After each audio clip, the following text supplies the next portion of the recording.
The Heresy Accountabilibuddies Podcast is dedicated to all things Horus Heresy. This podcast delves into the grimdark universe where Primarchs clash, legions rise, and loyalties fracture faster than a Land Raider's track. But it's not just about the lore of the Horus Heresy. The Accountabilibuddies also explore the gaming side of things, from painting and modeling tips to product reviews and ideas to help you in your hobby. So, whether you're a seasoned Forge World veteran or a fresh-faced scout, this podcast is your Vox channel to the galaxy. Expect discussions on lore, modeling, gaming, and maybe even the shenanigans that your hosts somehow seem to find their way into. Remember, in the grim darkness of the far future, there are only two things you can count on: heresy and your trusty Accountabilibuddies.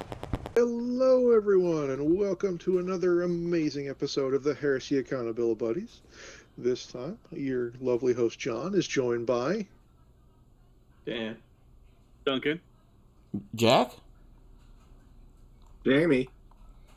And we've got some news to go through. We've got a couple of project updates on Adepticon being right around the corner. We've also got some discussions on some of the stuff that we've been working on to get towards that, and we're also going to expand upon, we've been seeing a lot of chatter out there about people wanting to get into the hobby, or, hey, I've got some stuff, I want to be able to play with people, how do I start a group or expand a group, and what do I do there? But before we do that, I'm going to go ahead and kick it off with some hobby progress. But before even that, let's kick it over to our sponsors. Do you love resin bases? Then go to our sponsor, Elric Hobbies, for all of your basing and basing accessory needs. Use code HERESYABB at checkout for a discount. Legendary Monument Hobbies. Monument Hobbies is a one-stop shop for all of your painting needs. Use code HERESYABB at checkout for a 5% discount on your purchase. Pop Goes the Monkey. Find maker of third-party accessory bits of arms, legs, backpacks, and more, where you can get 10% off your first order over $125 with code HERESYABB at checkout. So this week, I had hoped to get a lot of hobbying done, but midweek I had the in-laws over for a little bit, and they were helping me clean up some stuff, and I accidentally sliced about 1/8 of an inch off the tip of my left thumb. So that has kind of slowed me down as I've been able to try to prime with just index fingers. Thumbs are a great evolutionary leap for mankind, and taking one away is not good. And so it slowed me down a bit, but I was able to get 5 of the things that I'm going to be using for the new Atheon Super Sentinels. I have them, I've been calling them trouble bubbles to go with my Cobra militia.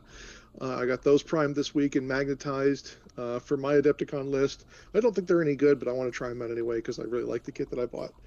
And then I also was able to get some base coat zenithal highlighting done on some of the infantry that I need to update from my Adepticon stuff.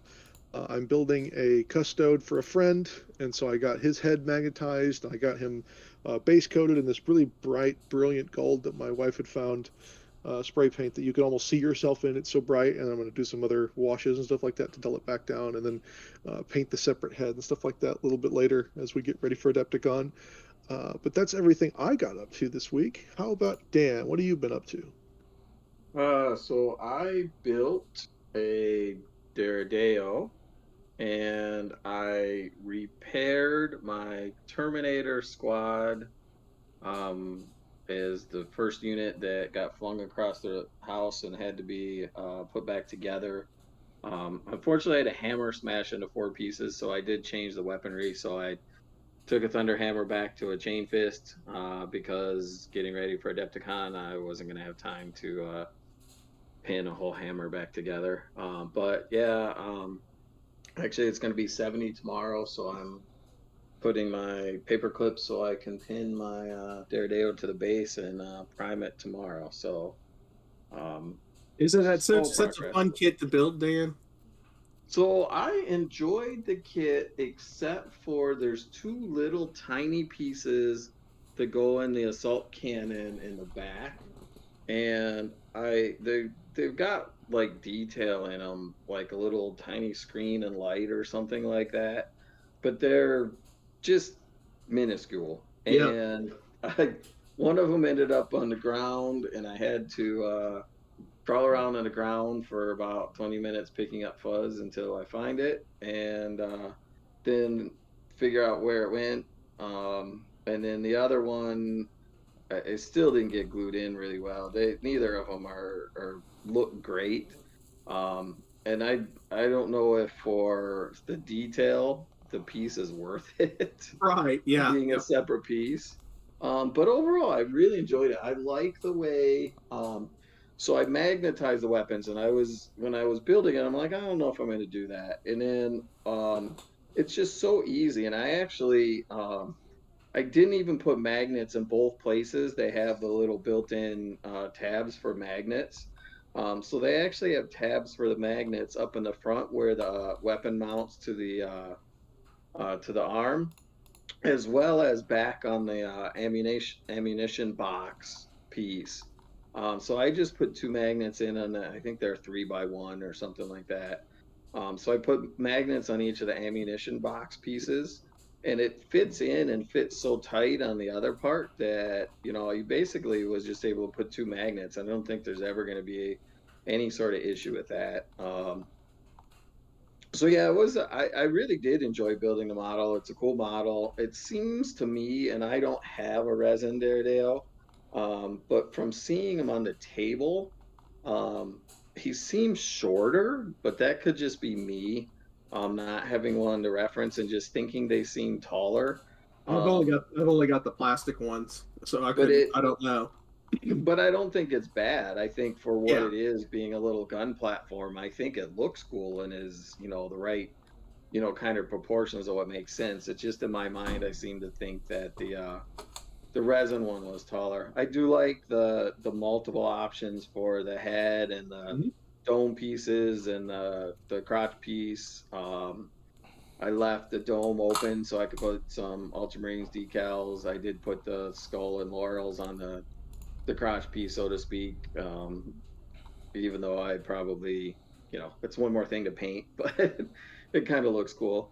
So yeah, no, it took a lot longer to build than I thought it would build for being a dreadnought. I ended up spending, I don't know, 3 hours Friday afternoon at vacation day. And the legs were already done, and I was just doing the top and the weapons, and I only did the assault cannons. I didn't do the whatever the other option is in the main kit, Volkite or whatever.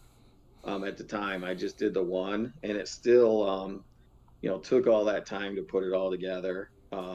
But yeah, no, it was a fun kit. I enjoyed building it for sure. It looked cool. So. And that's what I got. So who wants to go to next? Are we over to Jack? Yeah, I can go next. I think it's been a busy week this week.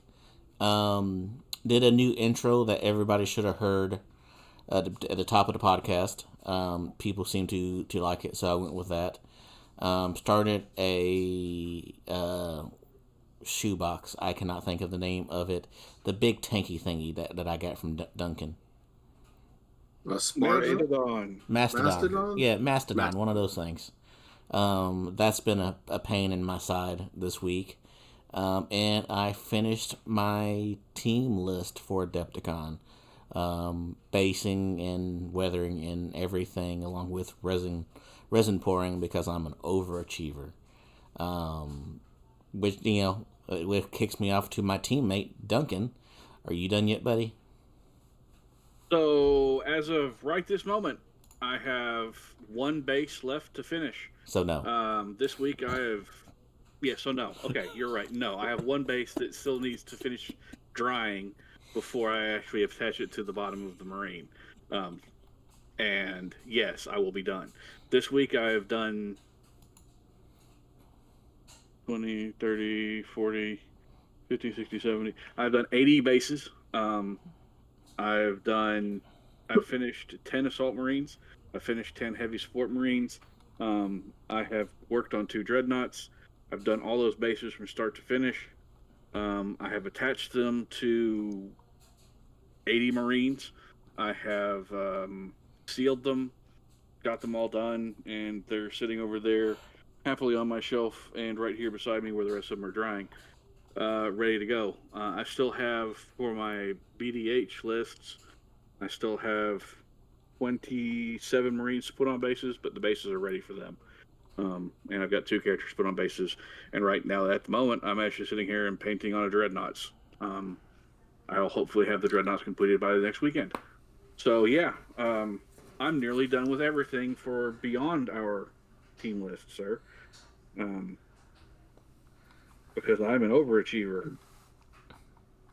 And at this point, that's all I've got. So I will go ahead and kick it over to Jamie. Jamie?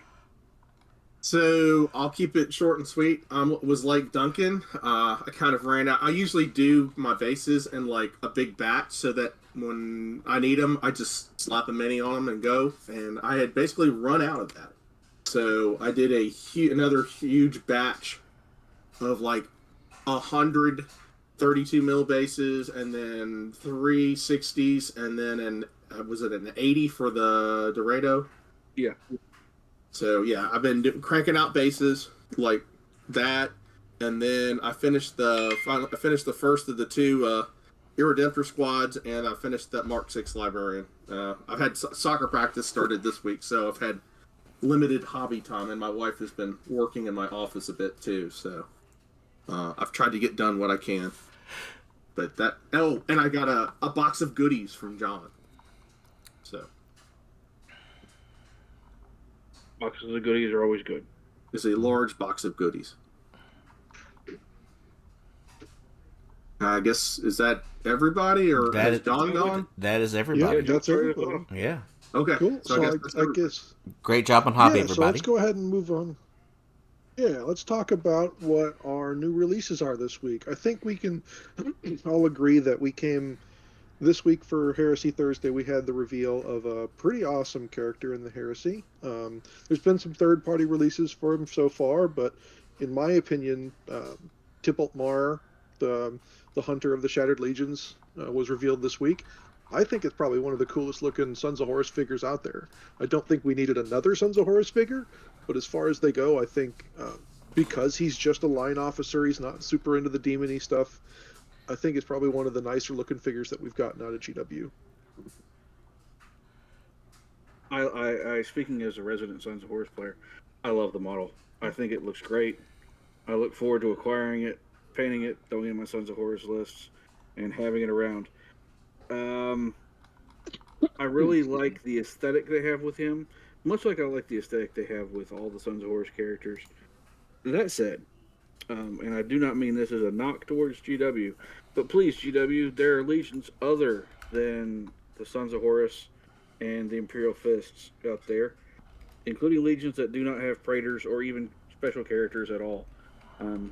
The Raven Guard would like to talk to you, as Salamanders, Iron Warriors, Iron Hands, World Eaters, Raven Guard. All of them would really like to have praetors. They really would. And I know that GW is working on them, because they keep telling us that things like that are in the works. But please, we have plenty of Sons of Horus miniatures. There are more Sons of Horus related miniatures and characters than there are miniatures for 5 different legions total combined. Please, GW, help us out. Show some love to non-flagship armies, please. Duncan rant over. Yeah, I think this one had to get a release because they're doing the whole Shattered Legions thing, and so you kind of needed the antagonist to. You did. I mean, you really did. I mean, it's a good model. It's very cool sculpt.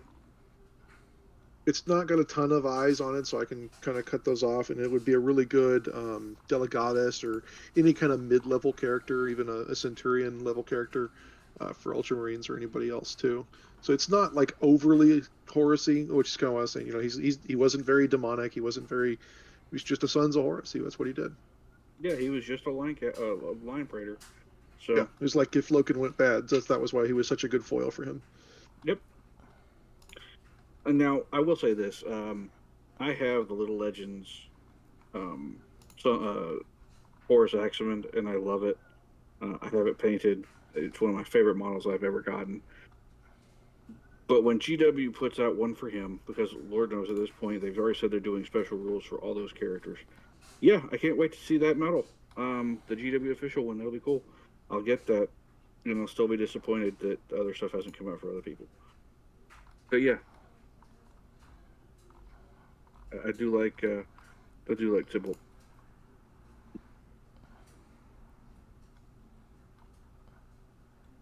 All right. Anybody else? They this past Heresy Thursday, they also put out a lot of stories about the tanks for Solar Auxilia. Yep.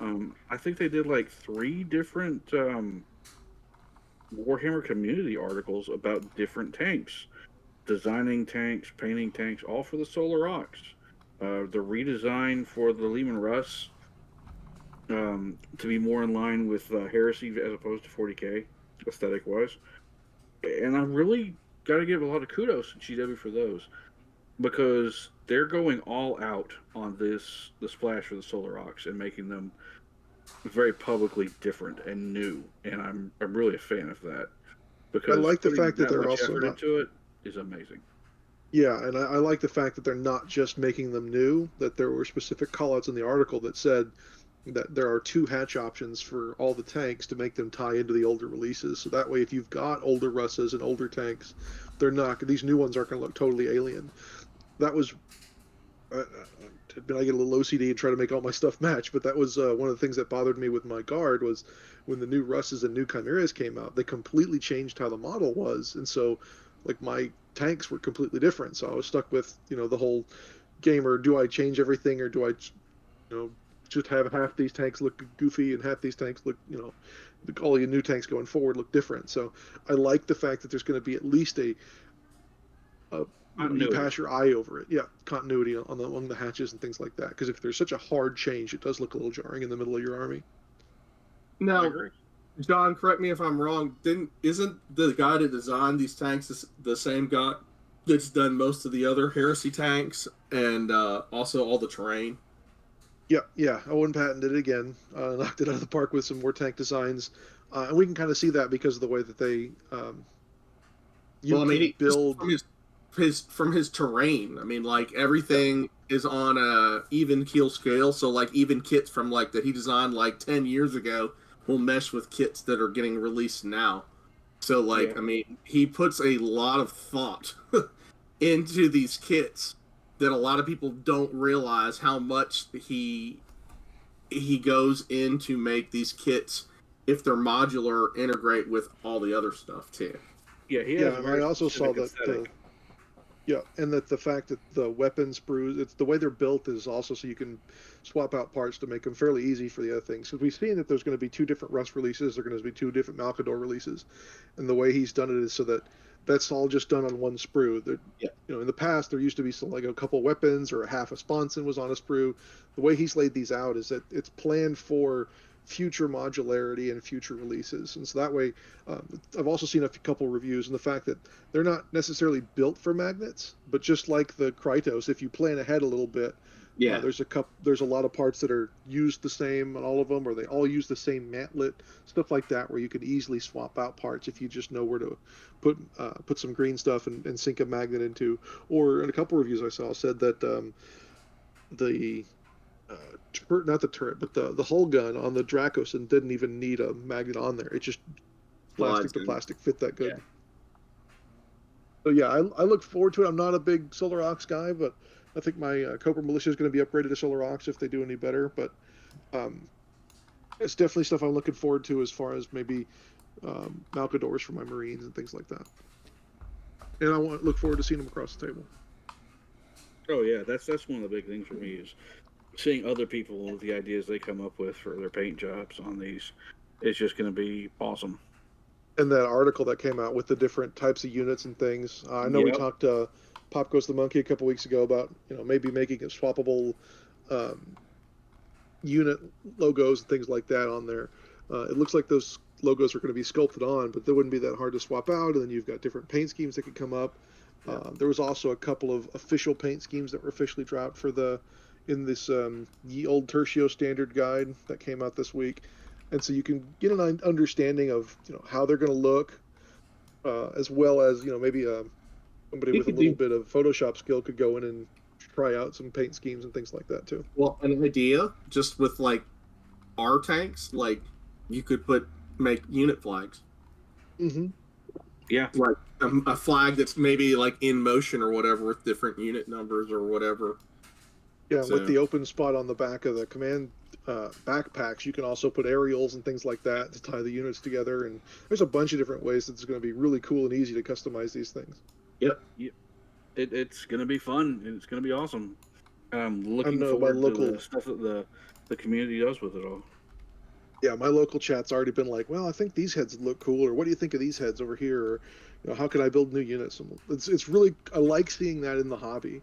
I like seeing people thinking about the future of next projects or future coming ideas and things like that, which does kind of bring us into one of the things that also dropped this week, which is let me get the article pulled up, the Atheon Heavy Sentinel for the Solar Ox.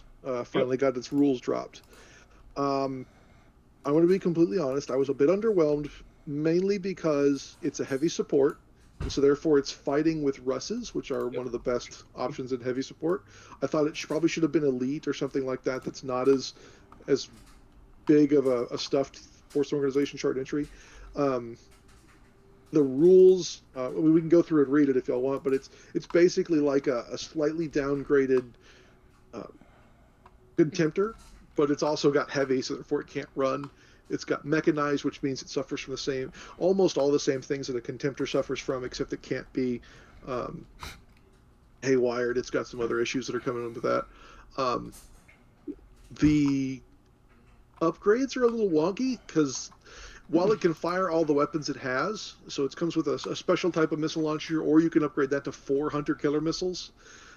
They're 4 one-shot missiles for a lot of points in this instance, considering each one of these guys is 65 points. And the other thing that I kind of thought was weird is they only come in units of 3, 1 to 3, which, I mean, Russ's kind of makes sense for only being limited to 3 per strike squadron, or artillery tanks are limited to 1 to 3. With this thing being limited to 1 to 3 seemed a little odd, especially if it's going to be heavy support. But then I also looked, because I've been trying to build Solar Ox lists for my Adepticon list. I've had a couple people reach out and they're going to help me get to Adepticon, and I really appreciate that. There's a lot of things in the Solar Ox list that kind of move force organization slots around. Yeah. So it wouldn't surprise me if in this coming book, because we just got this Sentinel. This is the second model that we've had released for Heresy 2.0, and then there's going to be the Light Sentinel, which will technically be our 3rd new model. It wouldn't surprise me if the Heavy Sentinel stays in heavy support. Maybe the Light Sentinel is in elites or fast attack, or if there's something in there that allows you to swap them around. Like, say, this new Solar Ox unit is all Sentinels and Scout types, the mechanized Gaunt's Ghosts, if you will. That allows them to move around the force organization slots for these Sentinels or something like that. Has anybody else looked at the Sentinel, or what else comments on it? I've looked at it, but I don't play Solar Ox, so I don't have a lot of experience, or really, honestly, a good way of providing a fair-based opinion. I did look at it compared to a Dreadnought's rules. It looks cool. I like it. I want to see them on the table. I like the model. That's about all I can say. Yeah, I mean, I was kind of in your same boat, John, when I kind of looked at the rules.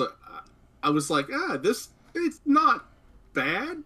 It's not great. But then I noticed, same thing you said, it's a heavy. It takes a heavy slot. And I was like, do I want to use this? Or do I want to use, like, a Lehman Russ? And it's also Cav, too. Yeah. So, I don't know. Yeah, the heavy cavalry makes it so weird. Yeah. I mean, 2+ save is nice being cavalry. T6, 5 wounds. Like, man, you're talking good. But then you also think it's not immune to instant death. Yeah, it's also not available in ZM. Yep. Yeah, because it's cavalry, it's not available in ZM. So this is a big kick to a lot of the effectiveness. It's kind of a weird. It's kind of a weird spot. And as you were saying, I'm hoping that there's something in the rules that they're coming out with when the book comes out that kind of maybe will change the Force Org slots up a little bit for them or something like that, because I just with the way the rules are set up, I mean, they're not bad, but they're just better choices, you know? So I don't know. I just don't know how much play it's going to actually see, really, to be honest with you, you know? And even if it was elite, aren't the Solar Aux, aren't the Rapier batteries elite as well? Yep.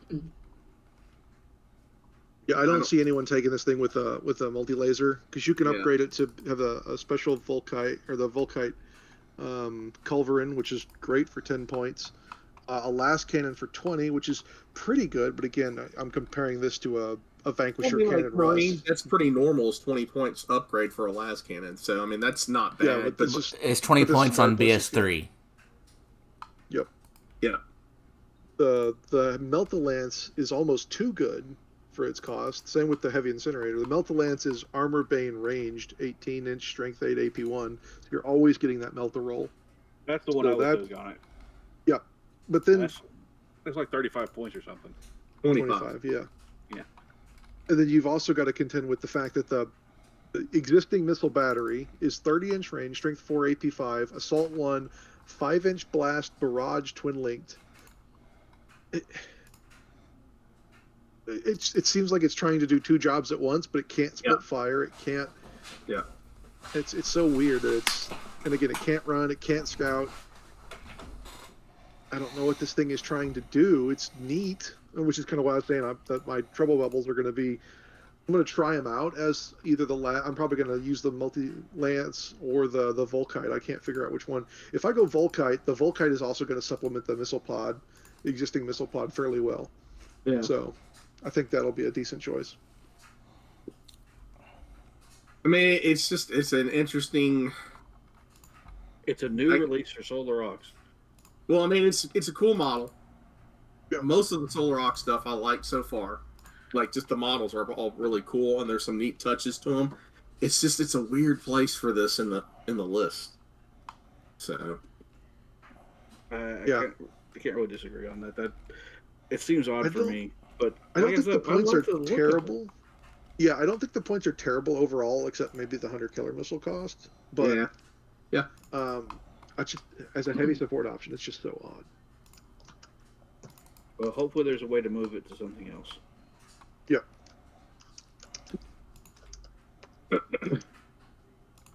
And then in addition to that, you all had the Marine Forge World releases too, which, as no shock to me at all, the Apothecarian sold out. So.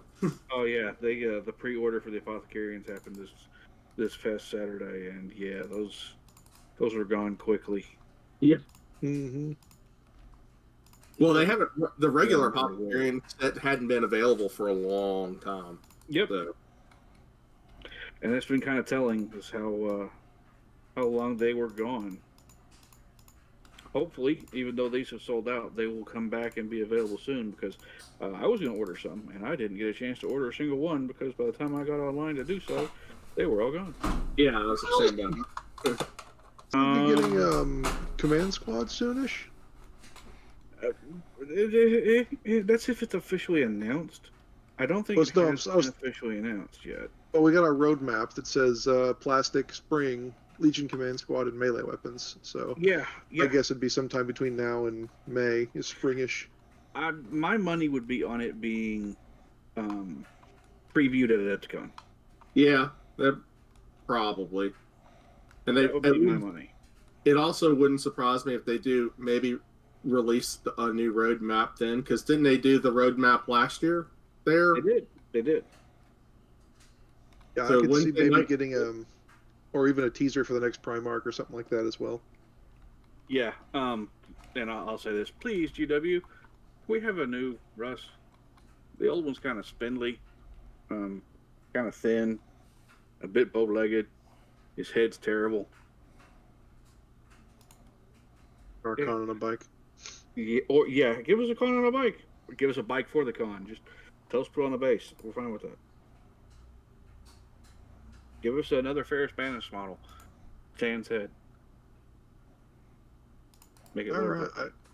I think that was all of our releases this week. I didn't see anything coming out on the third party timeline wise. So, anybody else got anything to cover, or we want to move on to our other topics?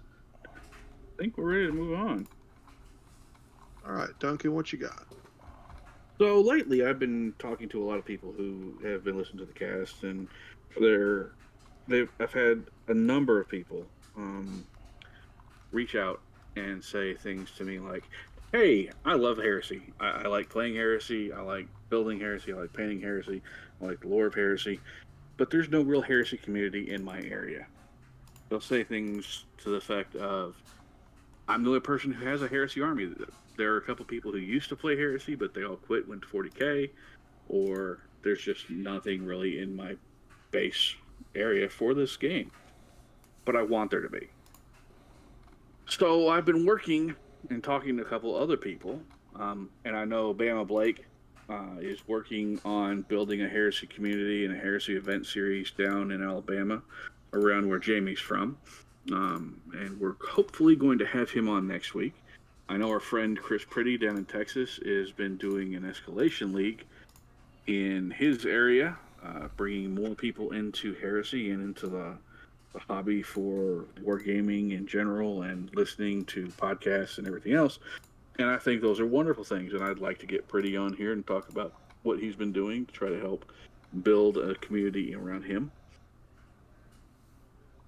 And one thing I personally have been doing and have recommended to, I think it's 4 or 5 now different people, is building yourself 2 different, basically, starter introductory armies that complement one another, that you can theme around something heresy-wise, game-wise, story-wise, and then bring to a table you and a friend who's interested in Heresy, and play out a game that's a balanced, fair game that doesn't have mirror matching armies, that can be used as an introductory welcome to Heresy. This is how the game plays, and hopefully your new opponent enjoys it enough that they would want to sit there and build off of that kind of list and come and join into the hobby.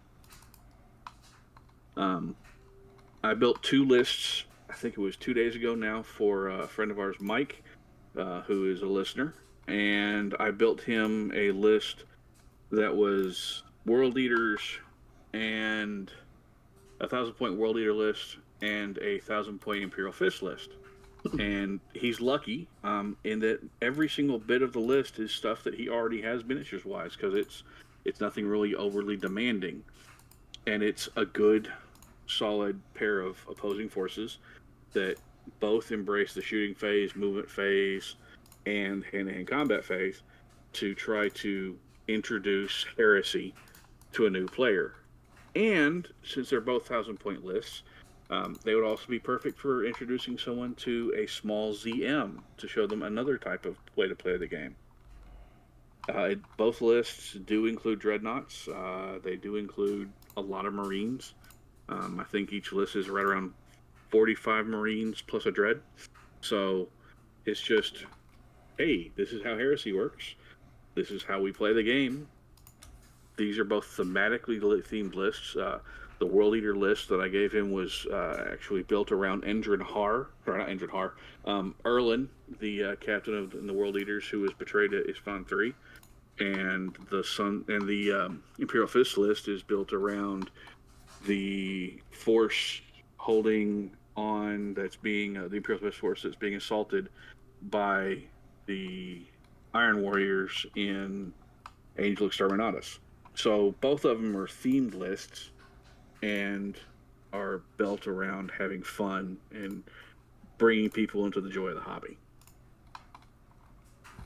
I think there's a lot of people out there that kind of would like to get into doing that.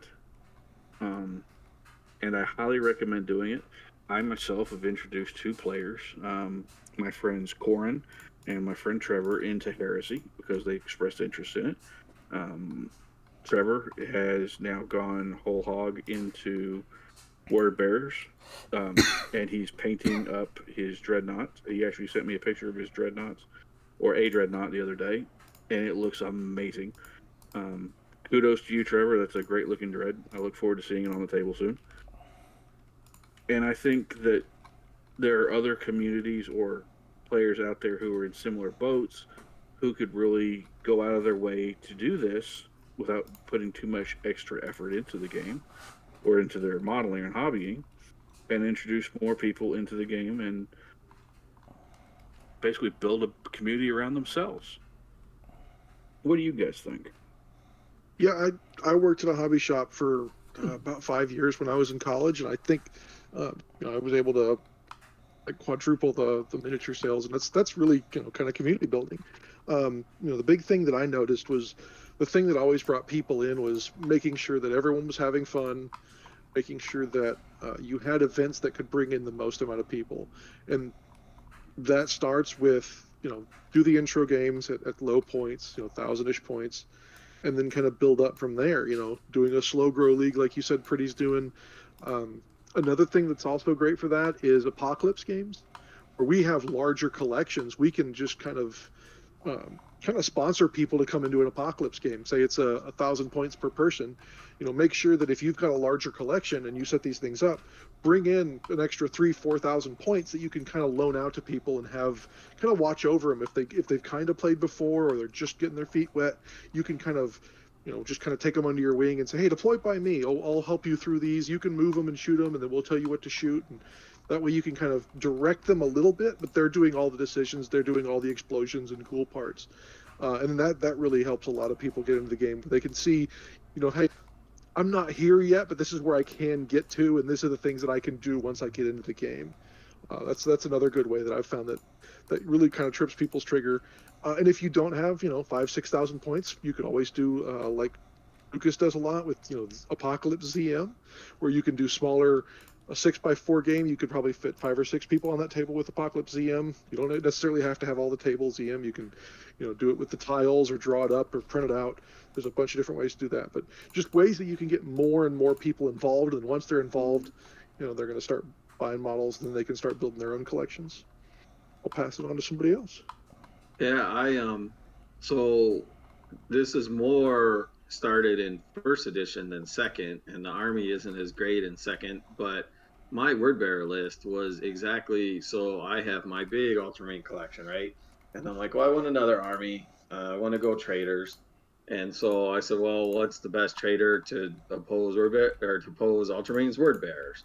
So I put together a 3,000 point list plus some add-ons with characters and different things, so I could be with named characters and without named characters. Haven't done the named characters to build into the list yet, but I have, the list plays at 3,000 points with generic characters. The only problem is it was the drop pod assault list. And so I had my frontline Ultramarines, and I said, well, I'm going to go completely different army list, and went for the full drop pod assault word bearer list. I have played a demo game with a local guy, Mike, who actually didn't get into buying things and building and painting yet, but I think he still listens to the podcast all the time and is waiting for time, that he might be able to do it. Also, like when I was running events last year at Adepticon, Duncan and Jack played against, was it one person or two when they brought my Ultramarines across? And There's two of them. Yeah, and so I was there running things. I brought my armies because I'm local, right? And put a list together, threw the list down on the table, let them play against Duncan and Jack on an intro kind of game. And I thought that was really cool. And I think they both had 40K armies, and we're talking about doing some conversions and buying in and getting into Heresy. And I don't know if they did or not, but I try and do that. I have, like I said, if I ever have anyone local that wants to play, I can bring the Ultramarines and the word bearers. I don't mind playing either side of them. So if you'd rather be the good guys or the bad guys, I can throw either one out on the table. I can play from 1,000 points up to 3,000 each right now. Can't quite go to 4, but I can go to 3 on both sides for sure. And I have done it on a smaller scale, not full up on like slow grow leagues or anything like that, which a lot of other people are working on and doing when they're trying to build local communities. But I really believe in that, and basically own an army. That one of the reasons I built that army was the ability to come out with 2 of the the big opposite sides in a lot of battles. The Word Bearer list is built around the Shadow campaign, which is pretty much going around and tearing up Ultramarine stuff. So eventually I'll add to it to where it'll be the Argyltal, what's his face? Why can't I think of your character now? The buddy list. Karn? Yeah, Karn buddy list army. Yep. I think I picked up a Karn at some point to do that, so I just need to build some Marines out. But so yeah, I think that there's ways to do it. I think it's those of us that have been around a while realize that it's the community that really keeps people in, but cool armies and models start them, and being able to lend out or help with that, or work with people through smaller lists to slow grow or whatever, are the way to get cool people into the hobby with us. Well, So, if anyone out there who wants to reach out and talk to us about how they are helping to foster and build the community in their area, we would be glad to have you on, glad to talk to you, glad to have you sit here and tell us about what you've got going on, because we want to see the hobby grow. We want to see people playing. We want to see people engaged. And we're all about supporting that wherever you are. I know that when we were doing the stuff at the hobby shop, that it was anything that people like, that was always and you've also got to kind of think that you can't. I know we're a little older, we like drinking, we like cursing and having fun, but you've kind of, if you're trying to get more people into the hobby, so that might turn some people off.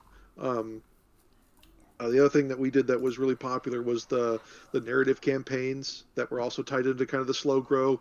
And so that way you'd pick a place on a map and you'd build up your forces, and as the forces built up, more and more stuff gotten added to the battlefields and things like that. So it was a way for you not only to grow your collections, but also kind of grow a narrative within the community, and then that could be used later or referenced later, events and things like that. So it was a good way to kind of build all that together. Even though we were known more for competitive play at the time with 40K, it was still kind of like, oh, remember that game we played way back when? And I even still have some of the spiral bound notebooks that we made that were all kind of printed at Kinko's for all those events we did.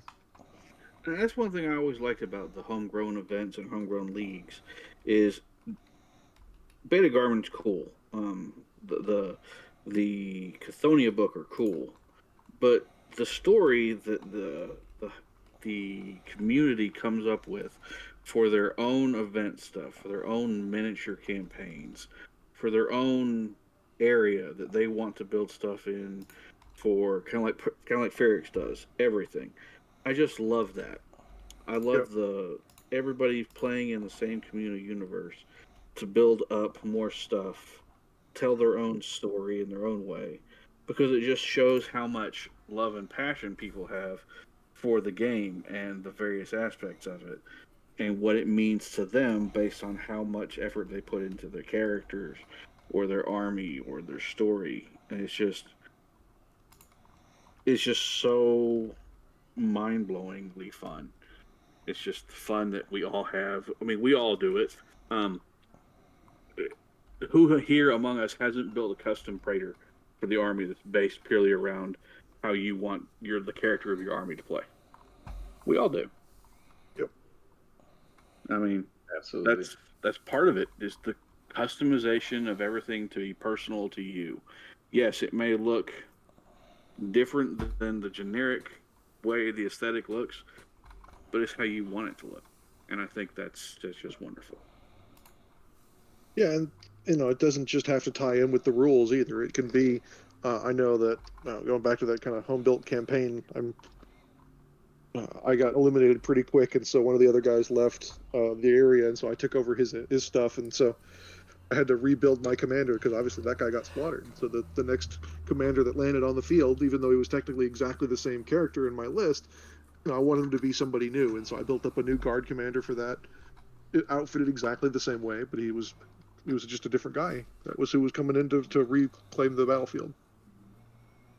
Yep, and that's just more narrative story, and that's I think what GW and Forge World with the Heresy, as opposed to 40K as a whole, has really lent itself to is finding your own place in the tale and building a story about stuff that happened 10,000 years before 40K that affects everything going forward for you.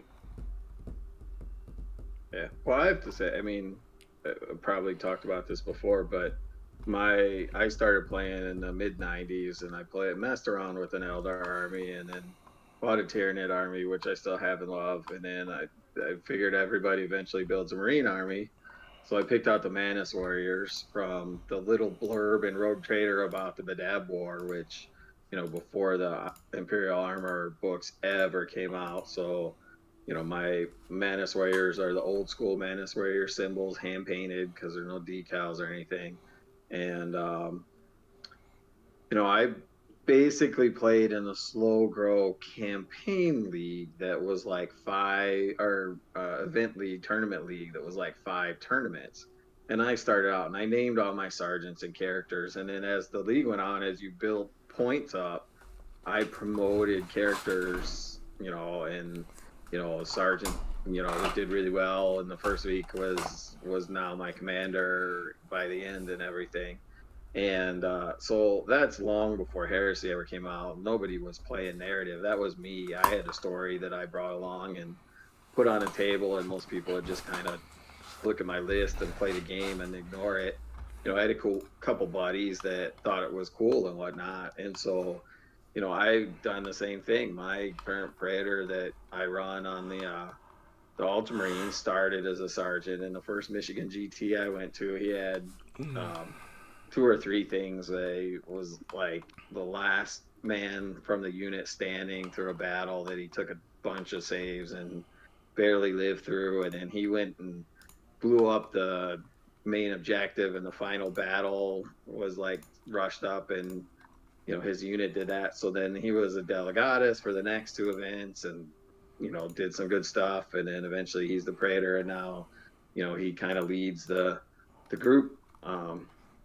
So that's built into how I play. And I think that if you can get other people into that storytelling and through narrative campaigns and everything, that's kind of the people I want to play Heresy with. So if people come and think that's cool and see that, then that's who I want to to play Heresy against, I guess, is the best place to put it.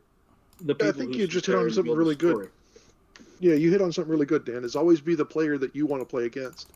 It's not just, don't think about this as just like, oh, we need to bring more people in. Like, well, what brought you into the hobby? What was the type of person that got you into the hobby? What, Why do you play and why have you stayed so long? Yep, exactly. Yeah, that I think is a wonderful aspect of it, Dan.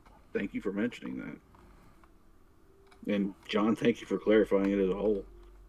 Because I think that, for the most part, a lot of Heresy gamers, at least the ones I've been talked to and encountered over the years, have been very passionate about Heresy.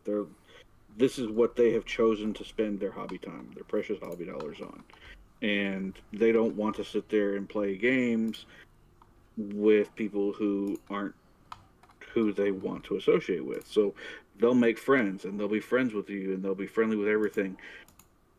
And they'll try their best to introduce you to their slice of the hobby that they love. And them doing that just shows how much passion they have for it. And I find that equally amazing each time I see someone new doing the same thing. Because so many of us are so alike in how much we love this game. Well, and I mean, I've been absent for a while from recording this podcast, but let's face it, I mean, you all have been doing that for the hobby by getting as many people as we can to listen to us. And, we know that we have a big core of like-minded folks around the country, but world, that want to play the same way we do. And so, I think a lot of, why most of us probably sit down and talk about our hobby and talk about the game and follow all the rules and releases and everything to do this podcast is because we know there's more people out there like us, and we hope that the listeners hear and bring it to their buddies, and we get more people at our events and able to throw dice with when we get the opportunity. Yep. Every time I meet someone new at Adepticon or an event that I go to, I look forward to playing them no matter who they are, because it's going to be just a cool time. Yeah, and I always enjoy bringing people into the hobby, and sometimes, like y'all brought up last time when y'all won that one event that Jacob was talking about, where everyone kind of chipped together to make sure that person was able to start a new army. I really enjoy the community that we bring together. Everyone's like, oh, why is everyone like that? I talk to coworkers and things like that. They're like, well, why is your community like that? It's like, at the end of the day, it is kind of selfish. Like, I do want to be able to play with these people. I want to be able to have more games and have more fun. But at the same time, you want to make sure that these people enjoy their time too. You want to make sure that everyone's getting the same out of this. It's not just, we all rock up and 99 people are eliminated and one person goes home with the trophy. This is more trying to make sure that everyone has the same amount of enjoyment at least. Yeah, and it's not the competitive environment at all. It's the friendly aspect of it. It's the, I like you, you're a cool dude. Let's play a game, have fun, sit here and shoot the breeze while we're playing this game. Talk about things that we both love and enjoy. Talk about painting tips. Talk about what have you. Just the various aspects of everything that comes with meeting someone new who has similar interests, and then coming away after the game with a newfound friend. I mean, that's how every single one of us met everyone else. That's how I met Jack. That's how I met Dan, Jamie, John. I can still remember the first game that I ever played against John way back at Adepticon.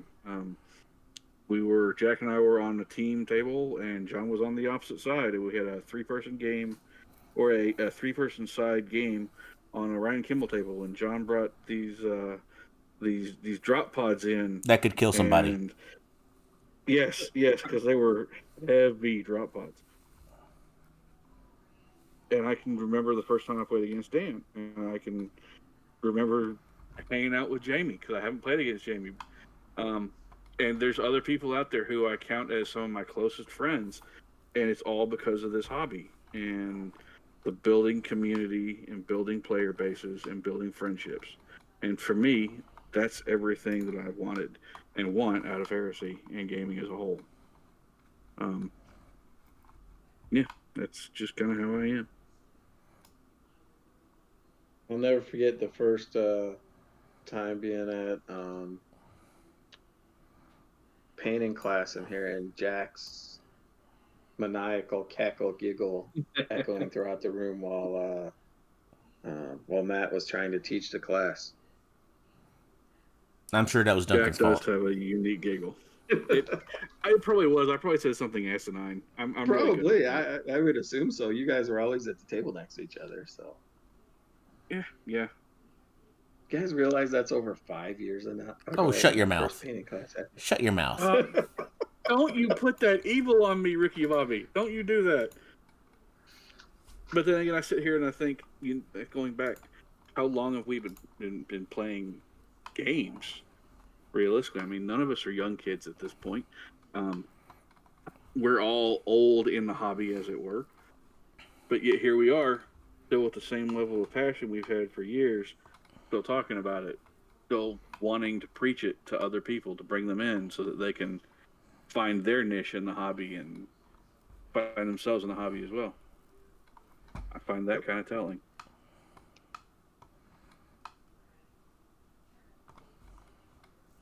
So, now we're over the hobby, build your own morosity, as it were. Anybody got anything else? Because this is seeming like a seeming like a short episode, but we've touched on a lot of stuff. Oh, what you're looking forward to doing for your next project, your post-Adepticon project. Team Tournament 2025? Yes, Jack. Let's talk about that. The entire reason that I've been sitting here this year working on Blood Angels is because we decided to do Blood Angels and Imperial Fists. And we decided that on the drive back from Adepticon 2023. Yeah. We also decided on 2025 too, by the way. Did we? 'Cause I don't remember at this point. It wasn't armies, but we were going to do Heretic list for 2025. Oh, well, I'm fine with doing a Heretic list for 2025. So you need to tell me what I need to paint.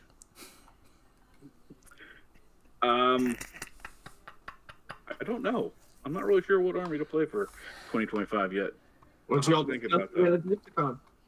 We probably will, and we'll discuss it on the way up there, and we'll discuss it on the way back. Because I remember you all discussing the army that you wanted to do for this year, last year. Yeah, we do. That's kind of how what goes for us. When you have a 6-hour drive, you've got to talk about stuff. I know one thing I'm personally planning on doing for next year's Adepticon is, by golly, this time I'm taking my next year I'm taking my World Leaders. I don't care what I'm doing. I'm taking the World Leaders. I'm taking my smaller World Leader list. I'm taking my BDH World Leader list, and I'm taking Sergala. That's all that matters to me, is that I'll have World Leaders there to feed people chain axes and hand out really, really unpleasant hugs. So, Jack, I'm doing World Leaders. What army do you want to do? What goes well with that? Duncan? Of course, Jamie. Have at it. So, if you're doing free hug World Eaters, I think we need to get Brian up there to give his free hug Space Wolf army that me and you have been talking to him, and y'all can give hugs out in the middle. I think that would be a fun thing for he and I to have a free hugs game. Yeah, I think there'll be lots of hugs to go around on that table. I think so too, especially since I helped to make that list. Yeah. This is not a conversation for tonight, but maybe a conversation for next episode, is the genesis behind the list that we do. Like, I know, Duncan, your lists generally always go with something off of a book. Yeah. You know, there's always something there.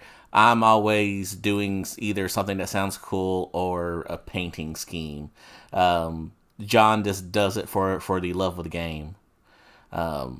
This, you know, how everybody comes up with, you know, when they're starting a new army or a new list, what's the thought process behind it? What makes you want to do X, Y, and Z? For me, it's usually something small will trip my trigger, and it'll just dig in, and I keep putting more and more ideas around it. And that's how the Cobra Militia kind of came to be, was someone released the heads first, and then I just couldn't get the image of those heads on a militia list out of my head. You know, walking by a shelf of G.I. Joe toys every now and then, and it just slowly more and more built up. The Ultramarines really start, you know, the Heresy wise, it started out as the kind of mechanized tank brigade, because I liked the Forge World Predator conversions that I use for all my tanks, and so I made sure that those are all done that way, and then slowly it's been morphing into other things.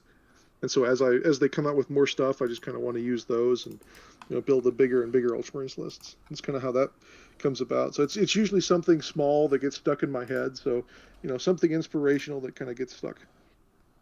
That's how it starts for me. It can be a book, it can be a bit that comes out or something like that. Anything that's kind of like a muscle and building a pearl. Yeah, I'm kind of the same way, John.